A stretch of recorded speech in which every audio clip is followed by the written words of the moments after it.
बच्चों आज हम स्टार्ट कर रहे हैं next chapter how do organisms reproduce. ये आपके मिड टर्म एग्जाम में भी मैंने सिलेबस में रखा है। जितना अपना पार्ट हो जाएगा वो सारा अपने सिलेबस में आएगा मिड टर्म एग्जाम के। बच्चों टॉपिक का नाम, चैप्टर का नाम है हाउ डू ऑर्गेनिजम्स रिप्रोड्यूस, है ना। इसमें सबसे पहले बात करते हैं हम रिप्रोडक्शन क्या है। What is reproduction? ओके तो बच्चों एक्सक्रीशन, जैसे कि लाइफ प्रोसेस की यदि हम बात करें तो डाइजेशन एक लाइफ प्रोसेस है, रेस्पिरेशन एक लाइफ प्रोसेस है, एक्सक्रीशन एक लाइफ प्रोसेस है, ट्रांसपोर्टेशन एक लाइफ। तो ये जो मैंने नाम बताए हैं आपको, ये जो नेम बताए हैं, ये सारे इसेंशियल लाइफ प्रोसेस हैं, जबकि रिप्रोडक्शन एक इसेंशियल लाइफ प्रोसेस नहीं है। रिप्रोडक्शन ना हो तो इसमें सर्वाइवल को कोई खतरा नहीं है उस इंडिविजुअल पे। हाँ, उसकी जाति के सर्वाइवल को खतरा हो सकता है, लेकिन उस इंडिविजुअल को कोई खतरा नहीं, ठीक है ना। तो पहले तो हम बात करते हैं रिप्रोडक्शन क्या है। हर ऑर्गेनिज्म रिप्रोडक्शन करता है, चाहे वो सिंगल सेल्ड हो, चाहे मल्टी सेलुलर हो, चाहे वो एनिमल हो, चाहे वो प्लांट हो, चाहे ह्यूमन हो। सभी अगर वो कोई भी ऑर्गेनिज्म यदि लिविंग है तो वो रिप्रोडक्शन जरूर करता है। ओके बेटा, तो हम बात कर रहे हैं रिप्रोडक्शन की। What is reproduction? दोस्तों रिप्रोडक्शन एक प्रोसेस है जिसके द्वारा कोई लिविंग बीइंग अपने जैसे नए ऑर्गेनिज्म को पैदा करता है, प्रोड्यूस करता है। ओके, गाय को ही पैदा करती है, एक गॉट को ही पैदा करती है, एक ह्यूमन को ही पैदा करता है, एक बैक्टीरिया को ही प्रोड्यूस करता है। तो इसी प्रोसेस को हम क्या कहते हैं? रिप्रोडक्शन कहते हैं। तो reproduction is a process by which a living organism produces the new offspring which are similar to themselves। जो नए बच्चे या जो न्यू ऑफस्प्रिंग प्रोड्यूस होते हैं, they are similar to their parents, वो अपने पेरेंट्स के सिमिलर होते हैं। This is called reproduction. Okay बेटा, तो ये तो थी इसकी डेफिनेशन। और अब आप समझेंगे रिप्रोडक्शन इसेंशियल नहीं है, इससे सर्वाइवल को खतरा नहीं है, इंडिविजुअलिटी को कोई खतरा नहीं है, ठीक है ना। हाँ, लेकिन ये जरूरी है, अगर उस स्पीसीज को बने रहना है धरती के ऊपर, अगर उस जाति को मेंटेन रहना है, तो फिर रिप्रोडक्शन करना ही पड़ेगा और नए ऑर्गेनिज्म प्रोड्यूस करने ही पड़ेगा, ठीक है। इसके बाद में बात करते हैं इंपॉर्टेंस की, कि रिप्रोडक्शन का इंपॉर्टेंस क्या है। बच्चों रिप्रोडक्शन के कारण से एक इंडिविजुअलिटी बनी रहती है, एक उस व्यक्ति का जो है नई जनरेशन का स्कोप रहता है कि वो प्रोड्यूस कर सकता है। सेकेंड इंपॉर्टेंस ये है कि कोई भी जाति है वो बनी रहती है, वो जो है बनी रहती है। ये इसका मोस्ट इम्पोर्टेंट है, ठीक है ना, मोस्ट इम्पोर्टेंट बात है इसकी, ठीक है ना। नेक्स्ट लेते हैं कि रिप्रोडक्शन के दौरान वेरिएशंस आते हैं। रिप्रोडक्शन के दौरान क्या होता है? वेरिएशंस आते हैं, ठीक है ना। क्योंकि जब रिप्रोडक्शन होता है तो नई सेल्स बनती है, तो नई सेल्स के अंदर नया डीएनए भी बनता है, नए सेल ऑर्गेनल्स भी बनते हैं। और आपको मैंने पहले भी बताया कि जितने भी अपने जो कैरेक्टर्स होते हैं, जितने भी अपने फीचर होते हैं, वो हमारे डीएनए के द्वारा कंट्रोल होते हैं। उसकी सारी जो इंफॉर्मेशन है वो हमारे डीएनए के अंदर स्टोर है नाइट्रोजन बेस के रूप में, ठीक है। और डीएनए से हमारे क्रोमोसोम्स बनते हैं, तो क्रोमोसोम के ऊपर इंफॉर्मेशन आ गई। क्रोमोसोम्स के ऊपर पॉइंट लाइक स्ट्रक्चर्स होती है जिन्हें हम जीन कहते हैं, और एक जीन एक कैरेक्टर को कंट्रोल करता है, एक लक्षण को कंट्रोल करता है। तो इनडायरेक्टली मैं ये कहूँ कि हर ऑर्गेनिज्म के अंदर फिक्स नंबर ऑफ या डेफिनेट नंबर ऑफ क्रोमोसोम्स पाए जाते हैं, उनके ऊपर जीन पाए जाते हैं, और उनके द्वारा क्या होता है, जो कैरेक्टर्स हैं, जो स्पेशलिटी है, वो कंट्रोल होती है किसी भी ऑर्गेनिज्म की, ठीक है। अब क्या होता है कि जब रिप्रोडक्शन होता है तो नया डीएनए बनता है, नई सेल्स बनती है, नए सेल ऑर्गेनल बनते हैं, तो धीरे धीरे क्या है, वहां स्लो स्कोप बनता है इसमें डीएनए के चेंज होने में। तो जब डीएनए में स्लो चेंजेस आते हैं, तो स्लो चेंजेस के कारण से नए वेरिएशंस आते हैं, और नए वेरिएशंस के आने से क्या होता है, इवोल्यूशन होता है, डेवलपमेंट होता है। तो variations are the basis of evolution. Evolution मतलब कोई भी जाति आज जो एग्जिस्ट कर रही है वो आज से 1000 साल पहले वैसी नहीं थी। उसमें स्लोली टाइम के साथ में ड्यूरिंग द रिप्रोडक्शन वेरिएशंस आए, और उन वेरिएशन के कारण से क्या है कि जो स्लो चेंजेस है वो आते गए वो ऐड होते गए, और आज एकदम डेवलप्ड जो स्पीसीज हम देख रहे हैं अर्थ पर, वो इतने सालों का स्लो प्रोसेस है जिसे हम इवोल्यूशन कहते हैं। तो ये पॉसिबल रिप्रोडक्शन के कारण से ही हो पाता है। एक और बात, जब सेक्सुअल रिप्रोडक्शन होता है तो दो अलग अलग ऑर्गेनिज्म का जो डीएनए है, क्रोमोसोम है, वो कंबाइन होते हैं, तो नए ऑफस्प्रिंग के अंदर माता और पिता, ठीक है ना, मेल और फीमेल दोनों के कैरेक्टर आ जाते हैं। आज हमारे अंदर भी हमारे मदर और फादर दोनों के कैरेक्टर है, क्योंकि दोनों से हमें हाफ सेट ऑफ क्रोमोसोम मिले, ठीक है ना। तो ये इंपॉर्टेंस है कि इवोल्यूशन का स्कोप मिलता है रिप्रोडक्शन के दौरान, वेरिएशंस का स्कोप मिलता है रिप्रोडक्शन के दौरान, और इससे उस जाति का डेवलपमेंट होता है, ठीक है ना। अच्छा, जो वेरिएशंस अच्छे होते हैं, फ्रूटफुल होते हैं, तो वो तो बने रहते हैं और उससे वो जाति भी बनी रहती है, और जो वेरिएशंस अनफ्रूटफुल होते हैं, बेनिफिशियल नहीं होते, तो वो जाति को खत्म कर देते हैं। वो जाति अनयूजफुल वेरिएशन के कारण से क्या है कि वो धीरे धीरे रिमूव हो जाती है सिस्टम। तो बच्चों ये थे इंपॉर्टेंस किसके, रिप्रोडक्शन के। अब होता क्या है बच्चों, जो डीएनए जब रिप्रोडक्शन होता है तो उसके दौरान मान लो कोई रिप्रोडक्टिव सेल बन रही है या कोई गैमेट बन रहा है, तो एक सेल डिवाइड होकर नई सेल बनाती है। तो जब एक सेल से दो नई सेल्स बनती है, तो उस दौरान क्या होता है, उस पहले वाली जो प्री एग्जिस्टिंग सेल्स है उसका डीएनए का कंटेंट बढ़ता है, वो नया डीएनए बनाता है, सेल ऑर्गेनल भी उतने के उतने बनते हैं, तब जाके वो सेल डिवाइड होती है। अगली बात समझ में, तो डीएनए की कॉपीज बनती है। डीएनए की कॉपी बनना, डीएनए से डीएनए का बनना, ये क्या कहलाता है, रेप्लिकेशन कहलाता है। बेटा डीएनए से डीएनए का बनना क्या कहलाता है, रेप्लिकेशन कहलाता है। तो जब भी रिप्रोडक्शन होता है या सेल्स का डिवीजन होता है, तो डीएनए की कॉपीज बनती है, डीएनए का कंटेंट या अमाउंट बढ़ता है, जिससे क्या नई सेल्स के अंदर पूरा इक्वली क्या है कि डीएनए का डिस्ट्रीब्यूशन, ठीक है ना। अच्छा, इस रेप्लिकेशन के दौरान वेरिएशंस भी आते हैं, ठीक है ना, और वेरिएशंस के कारण से क्या होता है, इवोल्यूशन होता है। आगे बात समझ में, तो इस तरीके से। अच्छा बच्चों, मैंने आपको, आप शायद 9th में पढ़ा होगा, 11th में पढ़ेंगे कि सेल डिवीजन। सेल डिवीजन क्या है कि सेल का डिवाइड होके न्यू सेल्स का बनाना, सेल्स का डिवीजन करने के बाद में न्यू सेल्स का फॉर्मेशन होना, तो ये सेल डिवीजन कहलाता है। तो ये दो टाइप का होता है। सेल डिवीजन कितने टाइप का होता है, दो टाइप का होता है, माइटोसिस एंड मियोसिस। जो माइटोसिस है ना, इसके अंदर जब एक सेल से नई सेल्स बनती है, तो इनमें क्रोमोसोम नंबर सेम रहते हैं, जो नंबर ऑफ क्रोमोसोम्स हैं वो सेम बने रहते हैं। ओके, ठीक है ना। मान लो एक सेल के अंदर मान लो 46 क्रोमोसोम है, तो इससे जो नई दो सेल बनेगी, अगर माइटोसिस हो रहा है तो उससे 46 वाली दो नई सेल्स बन जाएंगी। तो हमारी जो वेजिटेटिव पार्ट है, हमारे हाथ हैं, पांव हैं, रिप्रोडक्टिव पार्ट छोड़ दो, प्लांट में भी रिप्रोडक्टिव पार्ट छोड़ दो, और बाकी सारे पार्ट जो हैं, या आपके कोई चोट लगी है तो उस घाव वाली जगह पर भी माइटोसिस होता है, नई स्किन बनती है। तो रिप्रोडक्टिव ऑर्गन को छोड़ के बाकी सारे ऑर्गन्स में क्या होता है, माइटोसिस होता है, और इस माइटोसिस की वजह से नई नई सेल्स बनती है, और बॉडी की ग्रोथ होती है, ऑर्गन की ग्रोथ होती है, रीजनरेशन होता है, ठीक है। जबकि मियोसिस जो है रिप्रोडक्टिव ऑर्गन, टेस्टिस में, ओवेरीज में, या प्लांट के फ्लावर जो है वो रिप्रोडक्टिव ऑर्गन है, वहां पर मियोसिस होता है। तो मियोसिस के द्वारा क्या होता है कि जब नई सेल्स बनती है, जब नई सेल्स बनती है तो उनमें आधे आधे क्रोमोसोम रह जाते हैं। जब नई सेल्स बनती है तो क्या रह जाते हैं, हाफ सेट ऑफ क्रोमोसोम्स रह जाते हैं, ठीक है ना।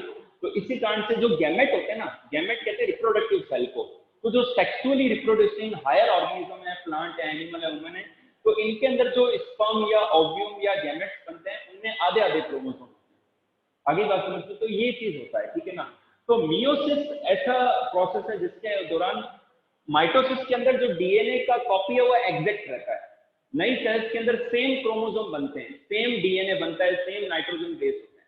तो माइटोसिस के दौरान डीएनए की कॉपी एग्जैक्ट रहती है, लेकिन मियोसिस प्रोसेस आप 11th में इसको और अच्छे से समझ जाएंगे कि इसके दौरान एक ऐसा स्टेप आता है जब क्रोमोसोमल सेगमेंट एक्सचेंज होते हैं, और एक्सचेंज होने से क्या है, जीन के नए कॉम्बिनेशन बनते हैं। जीन क्या है, दोबारा सुनिए, जीन क्रोमोसोम्स के ऊपर पाए जाते हैं, ये यूनिट ऑफ हेरिडिटी है, ठीक है ना, ये गुणों को कंट्रोल करते हैं जीन, ये क्रोमोसोम्स के ऊपर पाए जाते हैं, ठीक है ना। तो मियोसिस के दौरान क्या है, जीन का एक्सचेंज होता है, नए कॉम्बिनेशन बनते हैं, और इससे क्या होता है, वेरिएशन आ जाते हैं। तो जनरली जो सेक्सुअली रिप्रोड्यूसिंग ऑर्गेनिजम्स हैं, उनमें एक ये भी स्कोप रहता है कि दो अलग अलग ऑर्गेनिज्म जब पार्टिसिपेट करते हैं रिप्रोडक्शन में, तो नए ऑफस्प्रिंग में अपने संतान के अंदर, अपने बच्चों के अंदर माता और पिता दोनों के कैरेक्टर आते हैं, और वेरिएशन भी क्रिएट होते हैं, ठीक है ना। और ये स्लो वेरिएशन एकदम से ऑब्जर्व नहीं होते, एक टाइम के बाद में जो टोटली वो पीढ़ी अलग ही नजर आती है, उनमें अलग ही गुण नजर आते हैं, तब नजर आता है कि हाँ भाई वो उनमें वेरिएशन आ रहे हैं। तो बेटा अब तक का ये कंसेप्ट था। अब मैं बात करूंगा टाइप्स ऑफ रिप्रोडक्शन की, ठीक है।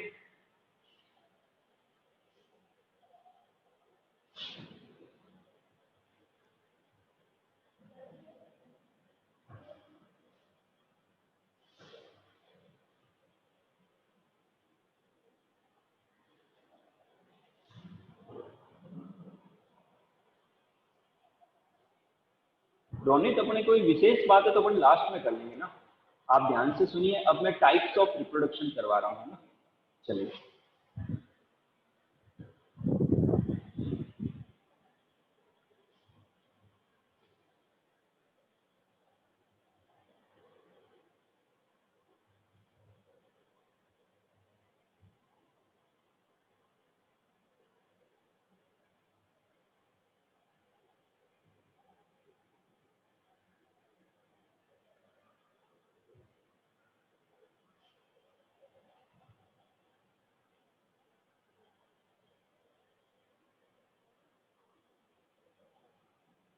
सॉरी बच्चों, थोड़ी सी टेक्निकल प्रॉब्लम आ गई थी तो क्लास स्टार्ट ही नहीं हो पाई, इसलिए मैंने मैसेज भी डाल दिया था ग्रुप में, है ना। कोई बात नहीं बेटा, नेक्स्ट टाइम स्कोर ऑफ कर देंगे। ए sexual reproduction and sexual reproduction, ये दो टाइप के रिप्रोडक्शन के मेथड्स हैं।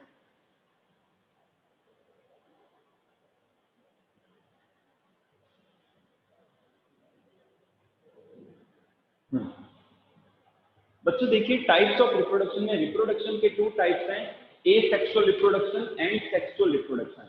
तो बेटा जो ए सेक्सुअल रिप्रोडक्शन है ये यूनिसेलुलर ऑर्गेनिजम्स में, लोअर ऑर्गेनिजम्स के अंदर, लोअर मल्टीसेलुलर ऑर्गेनिजम्स के अंदर, ठीक है ना, और बैक्टीरिया में, एल्गी में, फंगाई के अंदर, हाइड्रा के अंदर, ठीक है ना, इन सब में, ठीक है ना।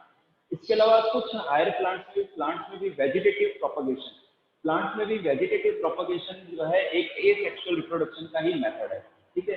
तो ए सेक्सुअल रिप्रोडक्शन क्या है? ये लोअर ऑर्गेनिज्म, यूनिसेलुलर ऑर्गेनिज्म में पाया जाता है। अब है क्या? सबसे इंपॉर्टेंट बात है, इसमें एक ही पेरेंट होता है, मतलब एक सिंगल ऑर्गेनिज्म नया ऑर्गेनिज्म प्रोड्यूस कर देता है, एक सिंगल ऑर्गेनिज्म नया ऑर्गेनिज्म प्रोड्यूस कर देता है।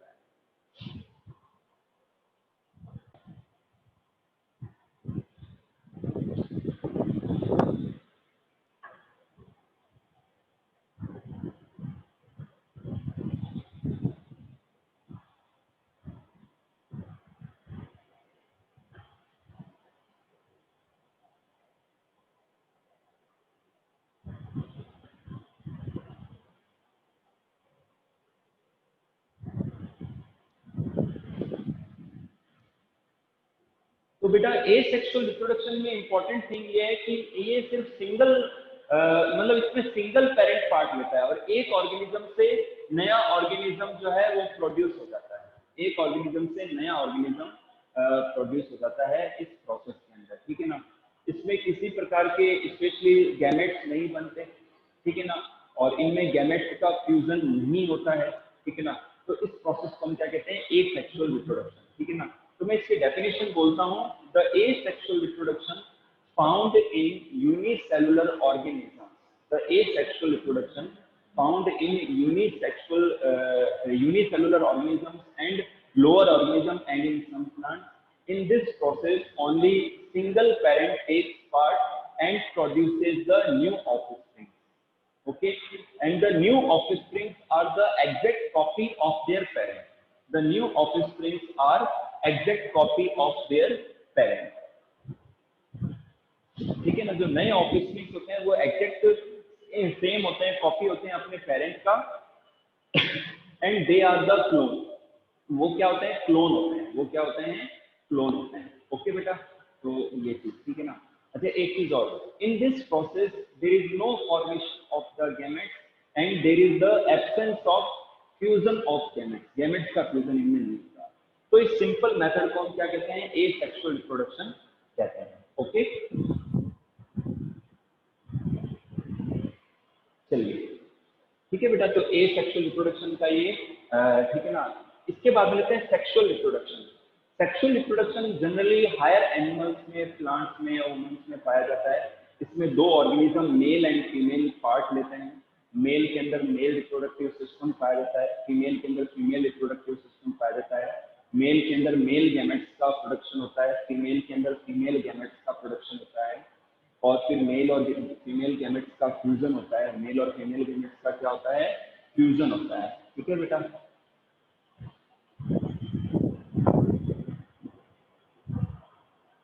जायगोट, ठीक है ना, मेल और फीमेल गैमेट्स के फ्यूजन से जायगोट बनता है। जायगोट में फिर बार बार माइटोटिक डिवीजन होने क्या बनता है, जाइगोट में बार बार माइटोटिक डिवीजन होने से एम्ब्रियो का फॉर्मेशन होता है और एम्ब्रियो फिर पूरे ऑफस्प्रिंग में डेवलप होता है। ओके बेटा, तो ये कंसेप्ट है इसका।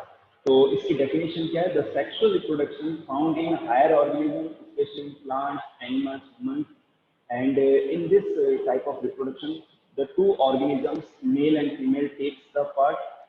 In the male reproductive system the male gamete produces, in the female reproductive system the female gametes are produces, and the fusion of by the fusion of male and female gametes the zygote will form, and by the mitotic cell division zygote develops into the embryo।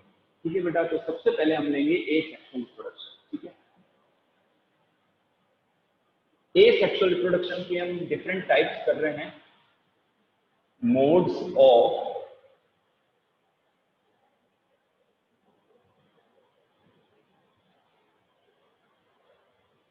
asexual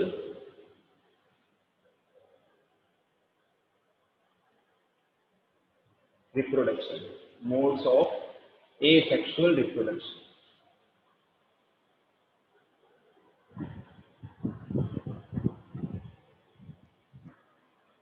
ठीक है बेटा, इसमें सबसे पहले हम लेते हैं binary fusion. सबसे पहला जो स्टेप है वो है बाइनरी फ्यूजन।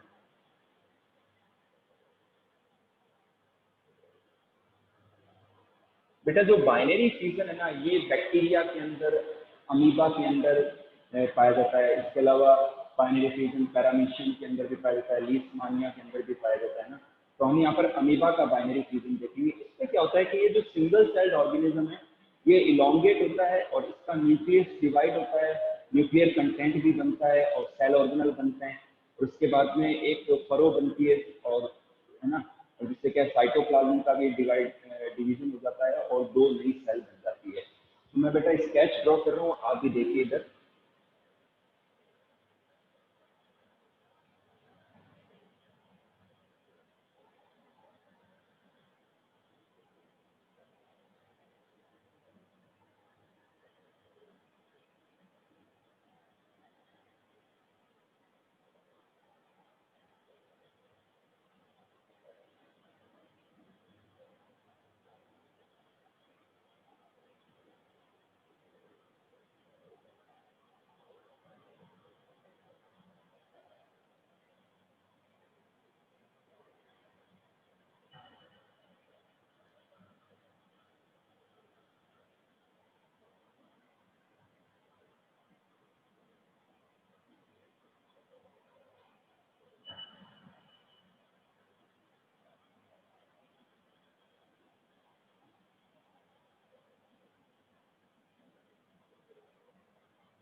ये देखिए बच्चों, सिंपल स्टेप है। ये अमीबा है, ये न्यूक्लियस है, ये वैक्यूल्स है, ये साइटोप्लाज्म है। तो अमीबा में पहले न्यूक्लियस का डिवीजन होता है, अमीबा इलोंगेट होता है, दो न्यूक्लियस मिल जाते हैं, धीरे धीरे साइटोप्लाज्म का डिवीजन होता है और फिर एक फरो बनने से क्या है कि दो न्यू सेल्स बन जाती है। तो यानी कि एक सेल्स के डिवीजन से क्या बन गई, दो न्यू सेल्स बन गई। तो ये एग्जाम्पल है binary fusion in amoeba. Okay, इसके अलावा बैक्टीरिया में भी कुछ ऐसा ही डिवीजन पाया जाता है। ओके, बैक्टीरिया के अंदर भी ऐसा ही डिवीजन पाया जाता है। ठीक है बेटा, और इसी तरीके से अमीबा के अंदर भी है और लीशमानिया और पैरामीशियम के अंदर भी इसी तरीके का बाइनरी फ्यूजन देखने को मिलता है। ठीक है ना। अब हम बात करते हैं, नेक्स्ट लेते हैं हम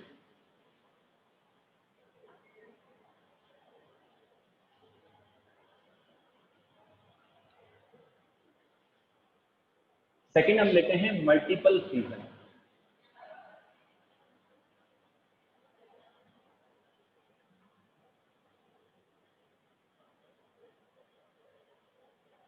बेटा मल्टीपल फ्यूजन का मतलब था टूटना, डिवाइड होना। तो मल्टीपल फ्यूजन का मीन ये है,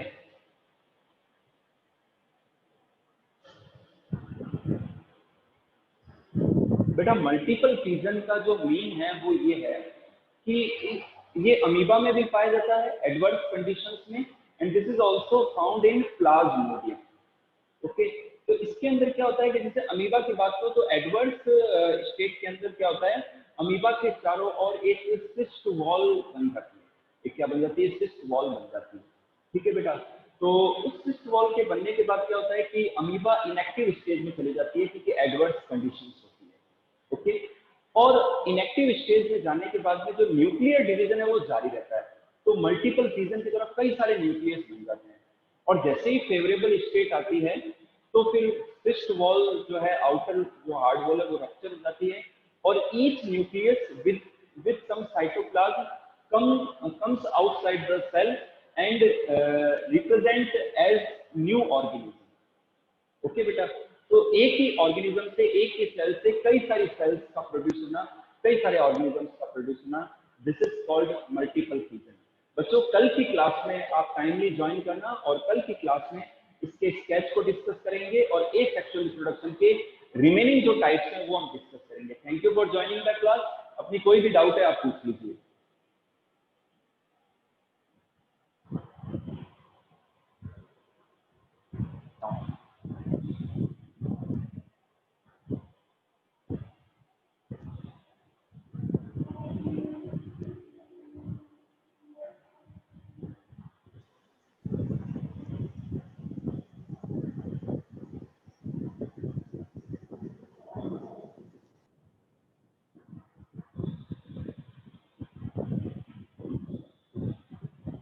बेटा कोई भी डाउट है तो बोलिए। बेटा सॉरी, आज कोई डिस्टर्बेंस होने से थोड़ा लेट हो गया, और अपेक्षा, भावेश, सारू, गजेश वगैरह जितने भी हैं, कल से बेटा सारे आप ज्वाइन करें ना, क्योंकि ये चैप्टर अपने सिलेबस में आ रहा है, और तोषिता, तनुश्री, सभी, मुकेश भी हैं, तो आप सभी ज्वाइन करें, कल आगे बढ़ाएंगे। इंपॉर्टेंट चैप्टर है ये, प्लांट और एनिमल और ह्यूमन सभी में रिप्रोडक्शन का पार्ट है, और ये आपके आ रहा है, जितना कवर होगा उतना अपन कवर करेंगे और एग्जाम में आएगा ये। और रेगुलर आप क्लास ज्वाइन कीजिए ना, और अपने दूसरे दोस्तों को भी कहिए कि रेगुलर क्लास ज्वाइन करें आप।